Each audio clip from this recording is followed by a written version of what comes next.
Le 14e sommet de la francophonie a bel et bien eu lieu à Kinshasa, la capitale de la République démocratique du Congo. C'est un pari gagné pour la République démocratique du Congo qui avait fait sa première demande en 1992. À l'époque, elle s'appelait République du Zaïre. Et 20 ans plus tard, le rêve du feu président Joseph Désiré Mobutu a été réalisé par Joseph Kabila Kabange.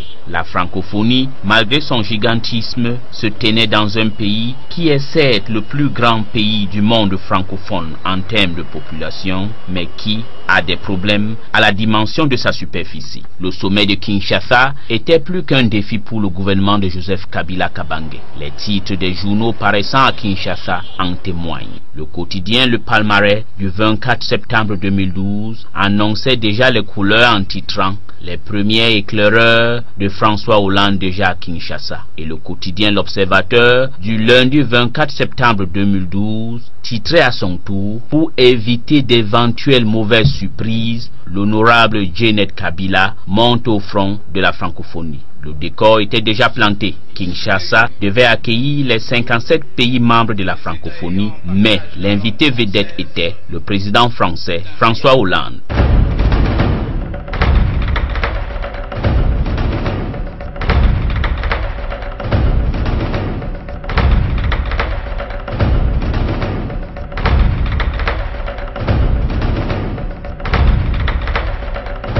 RDC, le plus grand pays francophone, vous accueille au 14e sommet de la francophonie.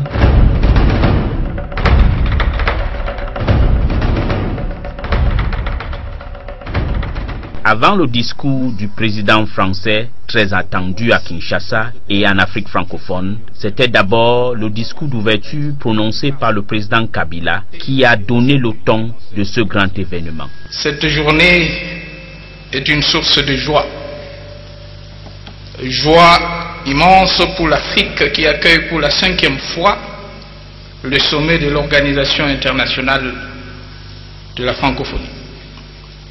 Joie légitime pour la République démocratique du Congo et l'Afrique centrale dans son ensemble, qui à travers la réunion sur leur terre, pour la première fois de la plus haute instance de notre organisation, se voit enfin reconnue une place à la dimension de leur importance pour le présent et l'avenir de la famille francophone.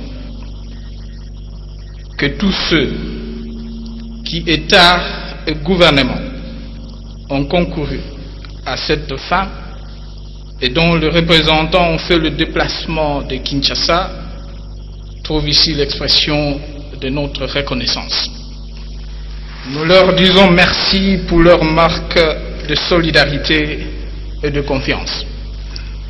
Quant au président Abdou Diouf, secrétaire général de la francophonie, nous lui rendons un hommage mérité pour l'impulsion qu'il donne à notre organisation et sa contribution à son rayonnement. C'est depuis 1886, soit plus d'un siècle, que la langue française est pratiquée sur notre territoire national. Elle est, à côté de nombreuses langues de chez nous, expression de notre diversité, un facteur d'unité et un pont avec le reste de l'humanité. Grâce à cette langue, nous sommes membres à part entière d'une grande communauté porteuse de valeurs universelles.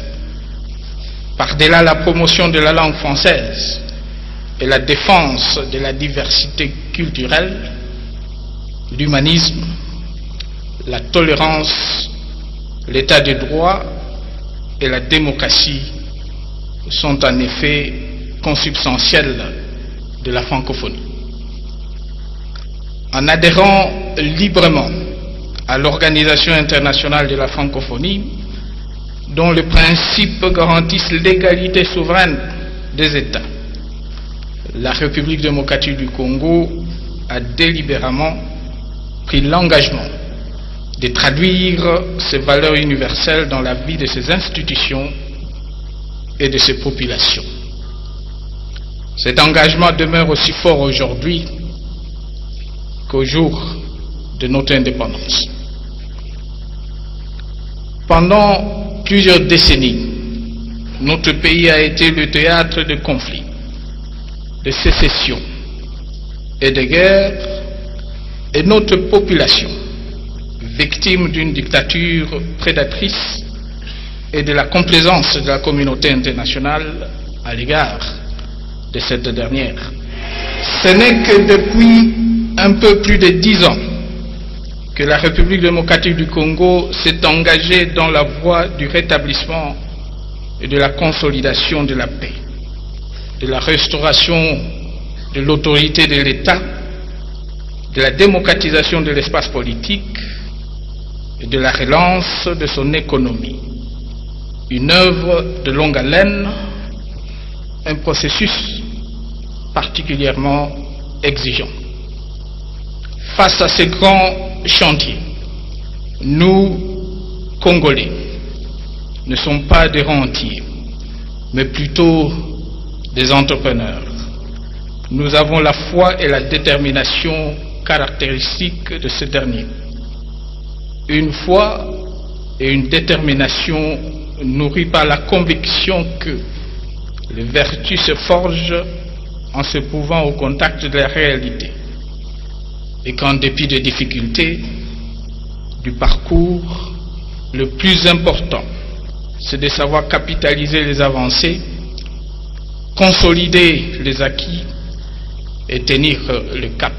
Le président Joseph Kabila avait dans son discours ce jour-là au Palais du Peuple mis en exergue la diversité culturelle de son pays et la francophonie. L'agression dont est victime son pays et la complaisance de la communauté internationale. En ce qui concerne le président français, il était venu à Kinshasa avec une idée arrêtée et son message. Contrairement à ce que beaucoup ont écrit ou dit, elle n'était pas adressée uniquement au président congolais Joseph Kabila Kabange, mais à tous les présidents des pays francophones d'Afrique. La francophonie est bien plus qu'un patrimoine légué par l'histoire, bien davantage qu'un lien linguistique entre des populations qui parfois s'ignorent. La francophonie, elle porte des valeurs, des principes, des exigences. Parler le français, c'est une façon de penser, de concevoir le monde. C'est un message de liberté. C'est de contribuer au règlement des crises. Chaque fois que nous sommes concernés, et notamment ici en Afrique, ici, à Kinshasa, je pense aux populations des Kivu, victimes de conflits à répétition. Je pense à ces populations civiles massacrées, à ces femmes violentées, à ces enfants enrôlés. Oui, nous devons, et je le fais à cette tribune, réaffirmer que les frontières de la RDC sont intangibles et qu'elles doivent être respectées. La francophonie doit porter la démocratie, les droits de l'homme, le pluralisme, le respect de la liberté d'expression, l'affirmation que tout être humain doit pouvoir choisir ses dirigeants. Voilà le principe que les francophones doivent porter. Mais nos valeurs, nos droits sont aussi de grandes causes que nous devons là aussi, comme francophones, avoir comme exigence. Je pense notamment à la promotion des femmes, qui sont les premières victimes des violences et des guerres. Et je fais une proposition au secrétaire général. La France est prête à accueillir un premier forum des femmes francophones pour que nous puissions, là encore, porter ce message au monde du rôle irremplaçable des femmes, notamment pour le développement. Et enfin, la France sera au premier rang du combat que nous avons engagé pour l'abolition à l'échelle du monde de la peine de mort. Nous n'aurons de cesse de défendre la francophonie. Et en le faisant, nous n'aurons pas simplement une langue, la langue française. Nous faisons en sorte que le français puisse apporter non seulement un message, mais une part de beauté au monde. Que notre langue puisse enrichir ce qu'elle nomme, ce qu'elle exprime, et qu'elle puisse aussi donner de la force à nos idées. Ce qui nous rassemble, ce sont bien plus qu'une langue ou que la diffusion d'une culture. Ce qui nous rassemble, c'est d'abord des principes qui doivent être autre chose que des mots, mais des actes. En parlant le français, nous faisons entendre une voix précieuse, utile, différente à l'humanité. Parce que nous, francophones, nous refusons l'uniformité, nous voulons la diversité et nous exprimons la liberté.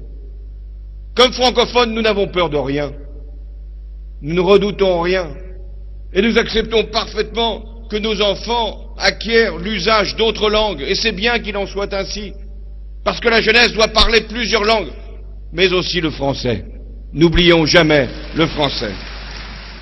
Le discours et la manière du président français avaient été jugés discourtois et les quotidiens congolais se sont donnés à cœur joie dans leur interprétation et surtout leur titrage. Le quotidien indépendant, La tempête des tropiques titrait Kabila Hollande, la méfiance demeure, et le quotidien La prospérité avait titré Voici les 4 priorités de Hollande. Quant au quotidien Le potentiel, elle titrait 14e sommet de la francophonie de Kinshasa. Joseph Kabila signe l'acte de décès de la France-Afrique.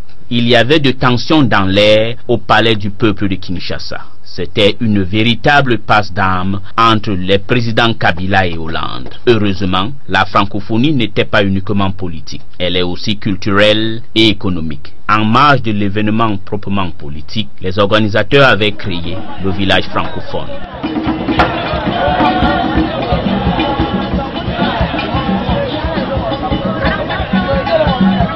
Au village francophone, c'était une occasion en or pour les pays francophones et des organisations internationales présentes à Kinshasa pour présenter aux Kinois et aux visiteurs leurs produits. Ça, c'est l'allocation des sommes dans le budget local. Ça a sauté d'un an à l'autre de 0 à 40, mais pourquoi ça a sauté? Parce qu'on peut seulement faire un budget participatif s'il y a un budget d'investissement. Il n'y a pas la peine de consulter la population comment utiliser l'argent public si à la fin de la journée on n'est pas en train d'investir sur les travaux publics et des services pour les citoyens, parce que c'est seulement là où les citoyens peuvent vraiment contribuer de manière pertinente, comment utiliser les fonds publics de la meilleure façon. Alors là, on voit un changement drastique d'un an à l'autre, mais ça s'explique par l'environnement fragile au niveau local, où les budgets dans le passé n'étaient pas gérés de la meilleure manière. Et grâce à un développement de capacités au niveau local, mais aussi de ce processus participatif, on a réussi de réserver quand même 40% pour les investissements. Ce qui est intéressant de voir que même maintenant les maires et les administrations des ETD sont très convaincus que ça a été un processus qui ajoute des valeurs pour eux-mêmes, parce que à la fin leur budget a agrandi. La Banque mondiale n'était pas l'unique organisation à avoir un stand au village francophone. L'HCR était aussi là. Simplice Pandji, le responsable des relations extérieures, explique les raisons qui ont poussé l'organisme qu'il représente à être présent ici, au village francophone. Nous sommes ici pour montrer comment le HCR, dans sa politique effectivement d'abriter les réfugiés, comment est-ce que le HCR en même temps travaille pour que l'écosystème ne soit pas véritablement atteint. Donc nous avons des guidelines, nous avons donc des dispositions que nous prenons avant, surtout quand les réfugiés entrent et aussi quand ils partent, parce que nous essayons de disposer de telle sorte que la présence des réfugiés ne nuise pas véritablement à l'écosystème qui est en place. C'était aussi pour les mêmes raisons que l'UNICEF était présent dans le village francophone. La francophonie est une organisation qui réunit des pays et qui promeut la démocratie, les échanges, le développement humain. Et nous sommes une organisation internationale qui promeut les droits des enfants. Donc c'est des mandats qui vont de pair, main dans la main. Et nous pensions que c'était une excellente opportunité pour mettre en exergue la situation des enfants et comment on devrait travailler encore davantage pour résoudre les problèmes auxquels ils sont confrontés.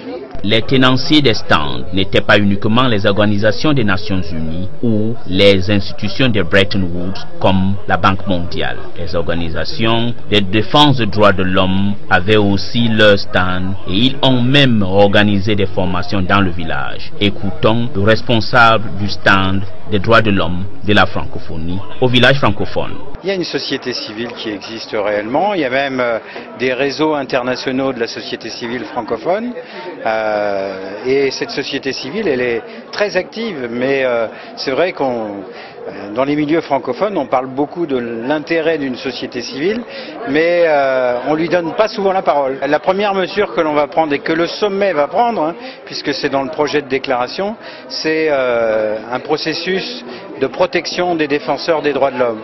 Parce que dans beaucoup de pays, malheureusement, les défenseurs des droits de l'homme sont menacés. Ils sont même parfois agressés et éliminés. Donc un premier pas par rapport à l'existence de cette société civile, c'est de protéger les responsables de la société civile. Et puis en même temps, eh bien, il y a tout le travail de coopération entre organisations de la société civile, de manière à ce qu'elle se structure et à ce qu'elle soit plus efficace. Il est certain qu'il y a des choix à faire et que il y a société civile et société civile et qu'il faut bien discerner entre la vraie société civile et celle qui est manipulée par les pouvoirs. Le village francophone était aussi la place choisie par les industriels et d'autres chefs d'entreprise pour présenter leurs produits. On a fait la décoration du Palais du Peuple en vue de la préparation et la réalisation du sommet de la francophonie. C'est une installation, par exemple celle qui est à côté de nous, qui permet de produire de l'eau potable à partir de l'eau polluée, qui peut être de l'eau d'azaforage, mais qui n'est pas contrôlable ou contrôlée, qui n'est pas vraiment potable. Ça peut être de l'eau de pluie qu'on peut récupérer, de l'eau de ruissellement, dans les caniveaux, et cette eau-là, on la rend potable, mais sans produits chimiques, c'est-à-dire des produits naturels, filtration, des ultraviolets pour tuer les bactéries par exemple, et ce qui fait que quand on est éloigné des centres urbains, ou même proche mais sans eau potable, ben là on est autonome. L'avantage essentiel, c'est qu'on n'a pas besoin d'aller chercher l'électricité dans les usines électriques. On a notre propre production d'électricité, c'est-à-dire nous avons des capteurs solaires ou de l'éolien. Monsieur Grégoire Vassilopoulos et sa nouvelle invention n'étaient pas le seul à présenter un nouveau produit. Madame Mosté Akanati était aussi là pour présenter sa gamme de parfums. Pour ma part, je suis là parce que j'ai créé un parfum qui s'appelle Kinshasa pour la promotion du 14e sommet qui se tient en terre africaine, ici à Kinshasa. Et voilà, je suis très heureuse et très contente d'avoir pu faire ce parfum parce que c'était pas évident. Pourquoi Kinshasa? C'est pour pérenniser, parce que je vous ai toujours dit que j'aime l'histoire. Moi, j'aime toujours laisser une trace. Et donc, voilà, j'ai voulu pérenniser, le 14e sommet, pour qu'il y ait un souvenir et que chaque participant puisse repartir avec une senteur, une odeur, un rappel du 14e sommet de la francophonie, parce que ça n'a pas été évident pour la RDC d'organiser ce sommet, et que je pense très réussi, et je dis bravo à tout le comité d'organisation, entre autres au président de la commission, le professeur Ndaiwel. Alors la stratégie est très simple, il faut en fait aller vers la clientèle, cibler la clientèle afin que le parfum puisse garder ses notes de, toucher les personnes qu'il faut. Et cela ne veut pas dire qu'il faut, il y a une discrimination, une stigmatisation de la clientèle, mais en fait le problème et la stratégie est d'aller vers le client. Et cette approche est celle que nous avons choisie en fait. Le 14e sommet de la francophonie et son village était un franc succès. Et l'originalité de ce sommet était sa mascotte, l'Okapi. C'est notre contribution. Le message, il est vraiment simple, parce qu'il y a eu la catastrophe, le massacre des Poulous, où on a massacré l'Okapi qui est un symbole de la RDC, un animal qui ne se retrouve qu'ici, et nous, à travers cette sculpture, nous voulons faire un message engagé, c'est halte à la guerre. Halte à la guerre. Et donc voilà, Merci beaucoup. Je vous en prie, Mbote. Au village francophone, les Quinois avaient un lieu pour se distraire et tous les hommes politiques ont fait un tour pour voir et visiter les différents stands. Le ministre congolais du Travail, de l'Emploi et de la Prévoyance sociale était aussi là. Tout ce que je peux dire, c'est que l'espoir est permis. Ce que je remarque à ce 14e sommet, c'est que il y a une touche particulière qui a été ajoutée à celle qui existait avant. Ça veut dire l'aspect économique. Maintenant, la francophonie va s'intéresser aussi aux aspects économiques. Et c'est pour cette raison que le thème de ce sommet porte également sur les aspects environnementaux. Et aujourd'hui, si je suis venu à ce stand, c'était essentiellement pour sceller la coopération et le partenariat avec la Fondation biotechnologique pour le développement durable en Afrique, une initiative qui vient du Canada et qui voudrait que nos pays de l'Afrique centrale puissent mettre en œuvre nos plantes, les plantes médicinales, les plantes pour produire à manger, les plantes, tout ce qu'il y a comme biodiversité et ne pas s'attarder au pétrole ou aux minéraux. Et M.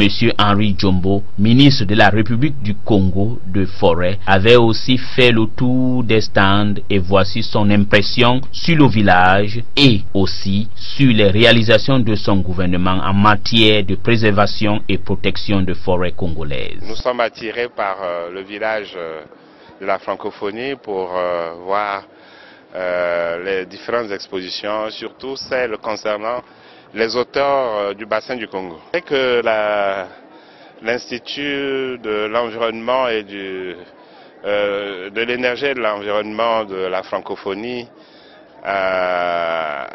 est en train d'aider les pays membres de la francophonie à élaborer leur stratégie nationale de développement durable. C'est déjà par le bon côté que nous allons commencer à aborder les questions du développement durable, de la promotion de l'économie verte, parce que si vous avez une bonne méthodologie, vous pourrez alors, donc une bonne méthodologie, de bonnes réflexions, vous allez vous engager avec esprit de suite dans des actions porteuses. Et dans tout ça, que pensaient les Quinois qui ont visité le village en millions? C'est une bonne opportunité et c'est un succès. La francophonie a bel et bien réussi en RDC. En tout cas, c'est super bien. J'ai aimé, c'est super bien.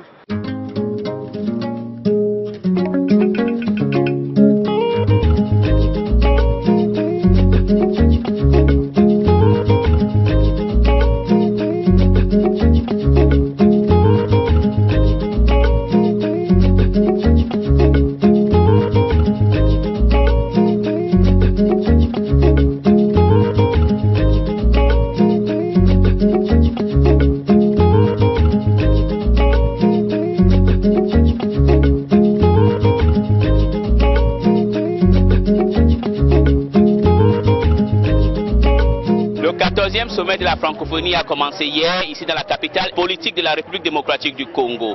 Elle a été aussi aujourd'hui une grande ouverture avec la présence du président français et d'autres chefs d'État de la sous-région et de la communauté francophone. Mais aujourd'hui ici, au stade de Mati, où est situé le village de la francophonie, c'était un grand succès avec beaucoup de stands, de beaucoup d'opérateurs économiques et aussi des ONG. Il fait nuit à Kinshasa, mais il y a affluence, c'est un signe que la population de Kinshasa et les Quinois en particulier voulaient ce sommet et c'est une grande réussite sur le plan social.